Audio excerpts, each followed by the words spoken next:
വിജ്ഞാന ഭാഷയും വൈജ്ഞാനിക സമൂഹവും. ആധുനിക കാലഘട്ടത്തിലെ വെല്ലുവിളികളെ നേരിടാൻ കേരള സമൂഹത്തെ ഒരു വിജ്ഞാന സമൂഹമായി മാറ്റേണ്ടതിൻ്റെ ആവശ്യകതയെക്കുറിച്ചും അതിൽ വിജ്ഞാന ഭാഷ എന്ന നിലയിൽ മലയാളം നേരിടുന്ന വെല്ലുവിളികളെയും സാധ്യതകളെയും കുറിച്ചുമാണ് CM മുരളീധരൻ ഈ ലേഖനത്തിൽ ചർച്ച ചെയ്യുന്നത്.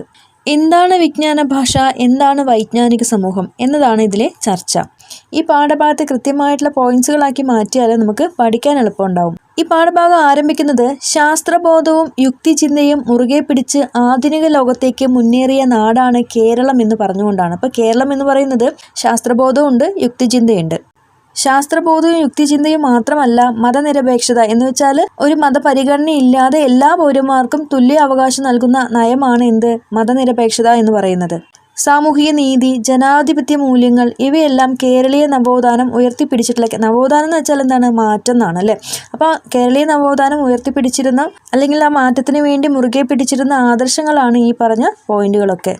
അപ്പോൾ നമ്മൾ പറഞ്ഞതുപോലെ ശാസ്ത്രബോധവും യുക്തിചിന്തയും ഒക്കെ കേരളീയ നവോത്ഥാനത്തിന് വഴിയൊരുക്കിയിട്ടുണ്ടെങ്കിൽ ഇന്നത്തെ കാലത്ത് യുക്തിയില്ലായ്മ, അതുപോലെ തന്നെ അശാസ്ത്രീയത ഇവയൊക്കെ കേരളത്തിൽ അല്ലെങ്കിൽ സമൂഹത്തിൽ ആഴത്തിൽ വേരൂന്നിയിട്ടുണ്ട് എന്നാണ് പറഞ്ഞു വയ്ക്കുന്നത്. അതുകൊണ്ട് തന്നെ മതനിരപേക്ഷതയ്ക്കും സാമൂഹിക നീതിക്കും ജനാധിപത്യത്തിനും ഒക്കെ വെല്ലുവിളികൾ നേരിടേണ്ടി വരുന്നു. അത് എന്തില്ലാത്തത് കൊണ്ടാണെന്നാണ് പറഞ്ഞത്, ശാസ്ത്രബോധവും യുക്തിചിന്തയും ഇല്ലാത്ത പുതിയ സമൂഹം. അപ്പോൾ ആ വെല്ലുവിളികളെ നേരിടാനാണ് നമ്മുടെ സമൂഹത്തെ ഇന്ന് സജ്ജമാക്കേണ്ടത് എന്നാണ് ഈ ലേഖനത്തിൽ പറഞ്ഞു വെക്കുന്നത്. അതെങ്ങനെയൊക്കെയാണ്? ശാസ്ത്ര വിജ്ഞാനം, അതുപോലെ തന്നെ ശാസ്ത്രാവബോധം വളർത്തുക, ശാസ്ത്രം മനുഷ്യരാശിക്ക് നൽകിയിട്ടുള്ള സംഭാവനകൾ വിശദീകരിച്ചുകൊണ്ട് മനുഷ്യരെ ശുഭാപ്തി വിശ്വാസികളാക്കി മാറ്റുക, അതൊരു കർമ്മ പദ്ധതിയായിട്ട് തന്നെ ഏറ്റെടുക്കാനാണ് പറഞ്ഞു വെക്കുന്നത്. അപ്പോൾ ഈ വെല്ലുവിളികളെ നേടാൻ വേണ്ടിയിട്ട് സമൂഹത്തെ സജ്ജമാക്കാൻ വേണ്ടിയിട്ട് അല്ലെങ്കിൽ പുതിയൊരു സമൂഹം സൃഷ്ടിക്കാൻ വേണ്ടിയിട്ട് ശാസ്ത്രത്തിൻ്റെ പുരോഗതിയാണ് നമ്മൾ വിശദീകരിച്ചു കൊടുക്കേണ്ടത്. അതുപോലെ തന്നെ വിജ്ഞാനോൽപാദനം നടത്തണം, വിജ്ഞാനം അറിവുണ്ടാക്കുക. ആ അറിവുണ്ടാക്കിയാൽ മാത്രം പോരാ, അതെന്താണ്, പ്രസരിപ്പിക്കണം എന്നാണ് പറഞ്ഞു വെക്കുന്നത്. ഒരു തരത്തിൽ നമ്മുടെ ഈ സമൂഹത്തെ ഒരു വിജ്ഞാന സമൂഹമായിട്ട്, വിജ്ഞാന സമൂഹം എന്ന് വെച്ചാൽ എന്താണ്, അറിവുള്ള ഒരു സമൂഹമായിട്ട് മാറ്റുക എന്നത് അടിയന്തര കർത്തവ്യമായിട്ടാണ് പറയുന്നത്. അടിയന്തര കർത്തവ്യം എന്ന് വെച്ചാൽ എന്താണ്, വേഗത്തിൽ ചെയ്യേണ്ട ഒരു കാര്യം തന്നെയാണ്. നമ്മുടെ സമൂഹത്തിൽ വിജ്ഞാനമാണ്, അറിവാണ് ആവശ്യം. ഇപ്പം നമുക്കറിയാം IT പോലുള്ള സാങ്കേതികതയൊക്കെ വന്നതോടുകൂടി അതെന്താണ്, വിജ്ഞാനത്തെ അല്ലെങ്കിൽ അറിവിനെ സാർവജനീനമാക്കാനും ജനാധിപത്യവൽക്കരിക്കാനും ഒക്കെ സഹായിച്ചു അല്ലേ. എന്താണ് ഈ സാർവജനീനമാക്കുക എന്ന് വെച്ചാൽ അറിവിനെ എല്ലാവരിലേക്കും എത്തിക്കുക എന്നുള്ളതാണ്. അങ്ങനെ വിവരസാങ്കേതിക വിദ്യ വളർന്നു, പക്ഷേ എന്താണ്, ഡിജിറ്റൽ അസമത്വം പെരുകി എന്നും കൂടി പറഞ്ഞു വെക്കുന്നുണ്ട്. പിന്നെ പറയുന്ന മറ്റൊരു കാര്യം, ഈ വിജ്ഞാന സമ്പത്ത് ഏറ്റവും കൂടുതൽ ഉള്ളത് ഏത് രാജ്യങ്ങൾക്കാണ്, എങ്ങനെയുള്ള രാജ്യങ്ങൾക്കാണ്, സാമ്പത്തിക ശേഷി കൂടുതലുള്ള രാജ്യങ്ങൾക്കാണ്. ഈ അറിവ് വെച്ചിട്ട് അവർ എന്ത് ചെയ്യുന്നുണ്ട്, വീണ്ടും അവരുടെ സമ്പത്ത് കൂട്ടാനാണ് ശ്രമിക്കുന്നത്. അതുകൊണ്ട് തന്നെ വിജ്ഞാനത്തിലും സമ്പത്തിലും പിറകിലുള്ള ആൾക്കാർ എന്ത് ചെയ്യുന്നു, പിന്തള്ളപ്പെട്ടുകൊണ്ടേയിരിക്കുന്നു എന്നാണ് പറഞ്ഞു വെക്കുന്നത്. അപ്പോൾ വിജ്ഞാനവും സമ്പത്തും ഉണ്ടെങ്കിൽ എന്താണ്, ഒരു രാജ്യത്തിൻ്റെ പുരോഗതി നമുക്ക് കാണാൻ സാധിക്കും. അപ്പോൾ ഒരു സമൂഹം വിജ്ഞാന സമൂഹമായിട്ട് മാറാനുള്ള ഭൗതികമായിട്ടുള്ള സാഹചര്യങ്ങൾ എന്തൊക്കെയാണെന്നാണ് പിന്നീട് പറഞ്ഞു വെക്കുന്നത്. എന്തൊക്കെ വേണം? ഉയർന്ന സാക്ഷരത വേണം, ഉന്നത വിദ്യാഭ്യാസ സൗകര്യങ്ങൾ വേണം, വിദ്യാഭ്യാസത്തോടുള്ള താല്പര്യം ഉണ്ടാവണം, ശക്തമായ സാമൂഹ്യ സുരക്ഷാ ശൃംഖല ഉണ്ടായിരിക്കണം. അപ്പോൾ ഇതെല്ലാം നമ്മുടെ കേരളം എന്ന് പറയുന്ന ചെറിയ സംസ്ഥാനത്തിനുണ്ട് എന്നാണ് പറഞ്ഞു വെക്കുന്നത്. അപ്പോൾ നമ്മുടെ കേരളം എന്ന് പറയുന്നത് മറ്റുള്ള സംസ്ഥാനങ്ങൾക്ക് ഒരു മാതൃകയാണല്ലേ. പക്ഷേ ഇതിൽ നിർണായകമായിട്ടുള്ള സംഗതി എന്താണെന്ന് വെച്ചാൽ, ഇങ്ങനെയുള്ള കാര്യങ്ങൾക്ക് അധികാരികൾക്ക് കൃത്യമായിട്ടുള്ള കാഴ്ചപ്പാടും ഇച്ഛാശക്തിയും ഉണ്ടാവണം. അങ്ങനെ ഉണ്ടായാൽ വികസന രംഗത്ത് കേരള മാതൃക പോലെ തന്നെ ഇന്ത്യയുടെ ഓരോ സംസ്ഥാനങ്ങൾക്കും വികസിക്കാനായിട്ട് പറ്റും. അപ്പോൾ നമ്മളെ ഭരിക്കുന്ന അധികാരികൾ കൃത്യമായ കാഴ്ചപ്പാടോടുകൂടിയും അതുപോലെ തന്നെ അത് പ്രാവർത്തികമാക്കാനുള്ള ഇച്ഛാശക്തിയോടുകൂടിയും മുന്നോട്ട് വന്നു എന്ന് വെച്ചാൽ ഇന്ത്യയുടെ ഇതര ഭാഗങ്ങൾക്ക് മാത്രമല്ല ലോകരാഷ്ട്രങ്ങളുടെ മുന്നിൽ തന്നെ കേരളം ഒരു മാതൃകയായിട്ട് മാറുമെന്നാണ് ലേഖകൻ പറഞ്ഞു വെക്കുന്നത്. അടുത്തത് എന്താണ് വിജ്ഞാന ഭാഷ എന്നതിനെ കുറിച്ചാണ് പറയുന്നത്. കൃത്യമായിട്ട് പോയിന്റ്സ് ആക്കിയിട്ട് തന്നെ പഠിച്ചാൽ നിങ്ങൾക്ക് എളുപ്പത്തിൽ മനസ്സിലാക്കാൻ പറ്റും. അപ്പോൾ ഒരു ഭാഷ എങ്ങനെയാണ് വിജ്ഞാന ഭാഷയാകുന്നത് എന്നതാണ് ചർച്ച ചെയ്യുന്നത്. അതായത് ഒന്നാമത്തെ കാര്യം പറയുന്നത്, പുതിയ വിജ്ഞാനധാരകളെ ഒരു ഭാഷയ്ക്ക് ഉൾക്കൊള്ളാൻ കഴിയുമ്പോഴാണ് ഒരു ഭാഷ വിജ്ഞാന ഭാഷയായിട്ട് മാറുന്നത്. അതായത് സാധാരണഗതിയിൽ ഒരു ഭാഷയുണ്ട്, ആ ഭാഷയ്ക്ക് പുതിയ അറിവുകളെ കൂടി ഉൾക്കൊള്ളാൻ കഴിയണം. എത്രമാത്രം വിജ്ഞാന മേഖലകളെ ഭാഷയിൽ കൈകാര്യം ചെയ്യാൻ കഴിയുന്നുവോ അത്രയും ആ ഭാഷ വളർന്നു വരുന്നു എന്നും പറഞ്ഞു വയ്ക്കുന്നു. ഇപ്പോൾ ഒരു ഭാഷാ മേഖലയിലേക്ക് ഒരുപാട് അറിവുകൾ ഇങ്ങനെ കടന്നു വരുന്തോറും ആ ഭാഷ വളർന്നുകൊണ്ടേയിരിക്കുന്നു. ഈ വിജ്ഞാന മേഖല എന്ന് പറയുന്നത് നിരന്തരം ഇങ്ങനെ വികസിച്ചുകൊണ്ടിരിക്കുന്ന ഒന്നാണ്. ഓരോ വിഷയമേഖലയിലും പുതിയ അറിവുകൾ ഇങ്ങനെ കടന്നു വരുന്നുണ്ട്. അപ്പോൾ പുതിയ വിജ്ഞാന ശാഖകൾ വരുന്നുണ്ട്. അപ്പോൾ അങ്ങനെ പുതിയ പുതിയ അറിവുകൾ കടന്നു വരുന്ന സമയത്ത് നമ്മൾ സാധാരണഗതിയിൽ ഉപയോഗിക്കുന്ന ഭാഷ അതിന് പോരാതെ ആയിട്ട് വരും. അപ്പോൾ നമ്മൾ കൈകാര്യം ചെയ്യുന്ന വിഷയം ഏതാണോ അല്ലെങ്കിൽ ഏത് മേഖലയിലാണോ നമ്മൾ വിനിമയം ചെയ്യുന്നത് അതിൻ്റെ പ്രത്യേകതകൾക്കനുസരിച്ചിട്ടും സങ്കീർണതകൾക്കനുസരിച്ചിട്ടും വിജ്ഞാന ഭാഷയിലും എന്ത് ചെയ്യണം, മാറ്റം വരുത്തണം എന്നാണ് പറയുന്നത്, അല്ലെങ്കിൽ മാറ്റം വരും എന്നാണ് പറയുന്നത്. അടുത്തതായിട്ട് നമ്മൾ പറയുന്നത് എങ്ങനെ ഒരു ഭാഷയെ വിജ്ഞാന ഭാഷയാക്കാം എന്നതാണ്. എങ്ങനെയൊക്കെയാണത്?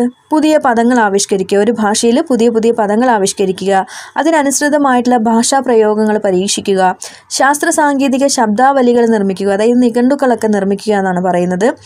എന്തിന്? ശാസ്ത്രത്തിനും സാങ്കേതികതയ്ക്കും വേണ്ടിയിട്ട് ശബ്ദാവലികൾ നിർമ്മിച്ചെടുക്കുക. പിന്നെ എന്ത് ചെയ്യണം? ഉയർന്ന നിലവാരത്തിലുള്ള ശാസ്ത്ര സാങ്കേതിക പുസ്തകങ്ങൾ വിവർത്തനം ചെയ്യുക. പിന്നെ അതുപോലെ തന്നെ വ്യത്യസ്ത ശാസ്ത്ര സാങ്കേതിക മാനവിക വിഷയങ്ങളെ അടിസ്ഥാനമാക്കിയിട്ട് അടിസ്ഥാന ഗ്രന്ഥങ്ങൾ തയ്യാറാക്കുക. ഇങ്ങനെയൊക്കെ ചെയ്താൽ തന്നെ ഒരു ഭാഷ വിജ്ഞാന ഭാഷയായിട്ട് മാറും. അതുപോലെ തന്നെ പുതിയ വിജ്ഞാനങ്ങൾ അല്ലെങ്കിൽ പുതിയ അറിവുകൾ മലയാളത്തിൽ ഉൽപ്പാദിപ്പിച്ചാൽ മറ്റുള്ള ഭാഷകൾ നമ്മളെ ഇങ്ങനെ തേടി വരുമെന്നും പറഞ്ഞു വെക്കുന്നുണ്ട്. അത്തരത്തിൽ മലയാളത്തിൽ ഉൽപ്പാദിപ്പിച്ചിട്ടുള്ള വിജ്ഞാന ഭാഷയെ അല്ലെങ്കിൽ വിജ്ഞാനത്തെ അടിസ്ഥാനമാക്കിയിട്ട് മറ്റു ഭാഷകൾ വിവർത്തനത്തിന് മുന്നോട്ടിറങ്ങുമ്പോഴാണ് നമ്മുടെ ഭാഷ എന്താകുന്നത്, ഉന്നതമായിട്ടുള്ള നിലവാരത്തിൽ എത്തിച്ചേരുന്നത് എന്നാണ് പറഞ്ഞു വെക്കുന്നത്.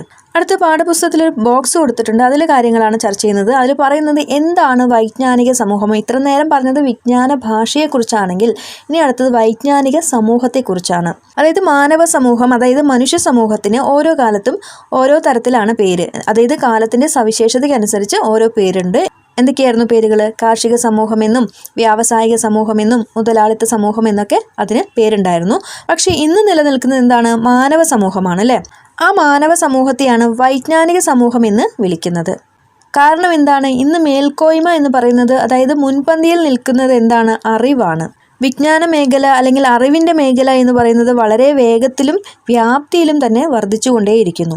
നിർമ്മിത ബുദ്ധി, നമുക്കറിയാം AI, അതുപോലെ തന്നെ റോബോട്ടിക്സ്, ജീനോമിക്സ്, നാനോ ടെക്നോളജി തുടങ്ങിയിട്ടുള്ള മുന്നേറ്റങ്ങൾ മനുഷ്യരാശിക്ക് തന്നെ അല്ലെങ്കിൽ മനുഷ്യരാശിയുടെ ഗതിവിഗതികളിൽ തന്നെ മാറ്റാൻ കഴിവുള്ള മേഖലകളായിട്ട് വർദ്ധിച്ചു വരുന്നു.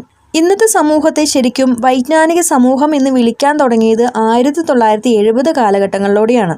80കൾക്ക് ശേഷം അത് കൂടുതൽ വ്യാപകമാവാനും തുടങ്ങി. അപ്പോൾ പറഞ്ഞു വെക്കുന്നത് ശാസ്ത്ര സാങ്കേതിക രംഗത്തെ പുരോഗതികളാൽ പ്രചോദിതമാകുന്നതും സംസ്കാരം, ഭാഷ എന്നിവ ഉൾക്കൊള്ളുന്നതുമാണ് വൈജ്ഞാനിക സമൂഹം. അത് വൈവിധ്യം കൊണ്ടും ശേഷി കൊണ്ടും പരിപോഷിപ്പിക്കപ്പെടുന്ന ഒന്നാണ്. അപ്പോൾ ഈ വൈജ്ഞാനിക സമൂഹം എന്ന് പറയുന്നത് നിരന്തരമായിട്ട് അറിവുകൾ ഉണ്ടാക്കുക മാത്രമല്ല, അവിടെ അതുമാത്രമല്ല സംഭവിക്കുന്നത്, മറിച്ച് എന്താണ്, ഉണ്ടാകുന്ന അറിവ് അതിനെ പ്രചരിപ്പിക്കുക കൂടി ചെയ്യണം. അങ്ങനെ ഉണ്ടാവുന്ന അറിവ് പ്രചരിക്കുമ്പോഴാണ് എന്താണ്, ജനജീവിതം മെച്ചപ്പെടുന്നത്. നമുക്കറിയാം പുതിയ അറിവുകൾ ധാരാളമായിട്ട് വന്നു ചേരുന്നുണ്ട്. അതുപോലെ തന്നെ പഴയ അറിവുകൾ അവിടെ തന്നെ നിലനിൽക്കുന്നുമുണ്ട്. അപ്പോൾ ആ പുതിയ അറിവുകളെയും പഴയ അറിവുകളെയും സമന്വയിപ്പിച്ചിട്ട് നാടിൻ്റെ സാമൂഹികവും രാഷ്ട്രീയവും സാമ്പത്തികവുമായിട്ടുള്ള പുരോഗതി ഉറപ്പുവരുത്തുവാനും കഴിയുന്ന ഒന്നിനെയാണ് വൈജ്ഞാനിക സമൂഹം എന്ന് നമ്മൾ വിളിക്കുന്നത്. അപ്പോൾ നമ്മൾ വൈജ്ഞാനിക സമൂഹം എന്താണെന്ന് പറഞ്ഞു കഴിഞ്ഞു. പിന്നെ ഇനി അടുത്തത് പറയാൻ പോകുന്നത് ആധുനിക സമൂഹം എങ്ങനെയാണ് മുൻകാല വൈജ്ഞാനിക സമൂഹങ്ങളിൽ നിന്ന് വേറിട്ട് നിൽക്കുന്നത് എന്നുള്ള ഒരു കാര്യമാണ്. അതിന് യുനെസ്കോ പറയുന്ന കുറച്ച് കാര്യങ്ങളുണ്ട്. അഭിപ്രായ പ്രകടനത്തിനുള്ള സ്വാതന്ത്ര്യമുണ്ട് അല്ലേ ഇന്നത്തെ കാലത്ത്. അതുപോലെ തന്നെ വിദ്യാഭ്യാസത്തിനുള്ള അവകാശമുണ്ട്. സമൂഹത്തിൻ്റെ സാംസ്കാരിക ജീവിതത്തിൽ സ്വതന്ത്രമായിട്ട് പങ്കുചേരാനുള്ള അവകാശമുണ്ട്. ഇക്കാരണങ്ങൾ കൊണ്ടാണ് ആധുനിക സമൂഹം മുൻകാല വൈജ്ഞാനിക സമൂഹ സങ്കല്പങ്ങളിൽ നിന്ന് വേറിട്ട് നിൽക്കുന്നത് എന്ന് യുനെസ്കോ പറഞ്ഞു വയ്ക്കുന്നു. പിന്നെയോ, നമുക്ക് കിട്ടിയ വിവരങ്ങൾ ഉപയോഗിച്ചിട്ട് മനുഷ്യൻ്റെ പുരോഗതിക്കായിട്ട് വിജ്ഞാനം നിർമ്മിക്കുന്നതും അതുപോലെ തന്നെ അതിനെ പ്രയോഗിക്കുക, തിരിച്ചറിയുക, ഉൽപ്പാദിപ്പിക്കുക, ക്രമീകരിക്കുക, പരിവർത്തിപ്പിക്കുക, പ്രസരിപ്പിക്കുക, ഇങ്ങനെയൊക്കെയുള്ള ശേഷിയുള്ള സമൂഹമാണ് വൈജ്ഞാനിക സമൂഹം എന്ന് പറയുന്നത്. ബഹുത്വം, കൂട്ടിച്ചേർക്കൽ, ഐക്യപ്പെടൽ, പങ്കാളിത്തം എന്നിവയെല്ലാം ഉൾക്കൊള്ളുന്ന ശക്തമായ സാമൂഹിക വീക്ഷണം ഇവയ്ക്ക് ആവശ്യമാണെന്നും വൈജ്ഞാനിക സമൂഹങ്ങളിലേക്ക് എന്ന് യുനെസ്കോ രേഖ അടിവരയിടുന്നു. അടുത്തത് പറയുന്നത് വൈജ്ഞാനിക സമൂഹ നിർമ്മിതി സാധ്യമാകാൻ ഭാഷകളുടെ പ്രശ്നത്തെ കൂടി അഭിസംബോധന ചെയ്യണം. നമ്മുടെ ലോകത്ത് നിരവധി ഭാഷകളുണ്ട്, സംസ്കാരങ്ങളുണ്ട് അല്ലേ? അപ്പോൾ ലോകത്തെ ബഹുഭാഷികത്വവും ബഹുസംസ്കാരങ്ങളെയും സംരക്ഷിക്കപ്പെടണം. ഈ പ്രാദേശിക ഭാഷകൾ എന്ന് പറയുന്നത് തനത് അറിവുകളുടെ സംരക്ഷണത്തിൽ വളരെയധികം പങ്ക് വഹിക്കുന്നുണ്ട്. അപ്പോൾ ഇങ്ങനെയൊക്കെയുള്ള കാര്യങ്ങൾ പറഞ്ഞു വെച്ചിട്ട് ഒരു കേരളത്തെ വൈജ്ഞാനിക സമൂഹമായിട്ട് മാറ്റണമെങ്കിൽ എന്തൊക്കെ കാര്യങ്ങളാണ് ചെയ്യേണ്ടത് എന്നുള്ള കാര്യമാണ് അവസാന പേജിൽ പറഞ്ഞു വെക്കുന്നത്. അങ്ങനെ കേരളം ഒരു വൈജ്ഞാനിക സമൂഹമായിട്ട് മാറണമെങ്കിൽ വലിയ തോതിൽ വിജ്ഞാനം ഇവിടെ ഉൽപ്പാദിപ്പിക്കണം. ഏതെങ്കിലും ഒരു വിഷയത്തിൽ അവഗാഹം ഉണ്ടാകുമ്പോൾ മാത്രമേ വിജ്ഞാന ഉൽപ്പാദനം നടക്കുകയുള്ളൂ. എന്താണ് അവഗാഹം എന്ന് വെച്ചാൽ? ആഴത്തിലുള്ള അറിവ് അല്ലേ. ഇപ്പോൾ ഒരാൾ ഉന്നത വിദ്യാഭ്യാസമൊക്കെ നേടി എന്ന് വെച്ചിട്ട് അയാൾക്ക് ആ വിഷയത്തിൽ അവഗാഹം ഉണ്ടാവണമെന്നൊന്നും ഇല്ല. അങ്ങനെ ഒരു വിഷയത്തെക്കുറിച്ച് അവഗാഹം ഉണ്ടാവണമെങ്കിൽ സ്വന്തം ഭാഷയിൽ കാര്യങ്ങൾ മനസ്സിലാക്കണമെന്നാണ് പറഞ്ഞു വയ്ക്കുന്നത്. അറിവ് നിർമ്മാണം എന്ന് പറയുന്ന ഒരു സാമൂഹിക പ്രക്രിയയാണ്. അത് ഒരു ക്ലാസ് മുറിയിൽ ഇരുന്ന് പഠിച്ചത് കൊണ്ട് നമുക്ക് അറിവുണ്ടാവില്ല. മറിച്ച് എന്താണ്? സമൂഹത്തിൽ പോയിട്ട് ഇടപഴകണം. ആ സമയത്താണ് ഇവിടെ മാതൃഭാഷയുടെ പഠനം പ്രസക്തമാവുന്നത്. ഒരു വിഷയത്തെക്കുറിച്ച് കൃത്യമായിട്ടുള്ള അവഗാഹവും അറിവും ഉണ്ടാകണമെങ്കിൽ അത് മാതൃഭാഷയിലൂടെ മാത്രമേ നമുക്ക് ലഭിക്കൂ എന്നുള്ളൊരു കാര്യമാണ് ഇവിടെ പറഞ്ഞു വയ്ക്കുന്നത്. ഒപ്പം ആധുനിക വിജ്ഞാന മേഖലകളെ കൈകാര്യം ചെയ്യാൻ കഴിയും വിധം മലയാള ഭാഷയെ മാറ്റുക കൂടി വേണമെന്ന് പറഞ്ഞുകൊണ്ടാണ് ഈ ലേഖനം അവസാനിപ്പിക്കുന്നത്. ഈ പറഞ്ഞ കാര്യങ്ങളൊക്കെ കൃത്യമായിട്ട് പോയിന്റ്സ് ആക്കിയിട്ട് തന്നെയാണ് പറഞ്ഞത്. അത് കൃത്യമായിട്ട് എഴുതി പഠിച്ചാൽ നമുക്ക് എക്സാമിന് എളുപ്പമാവും.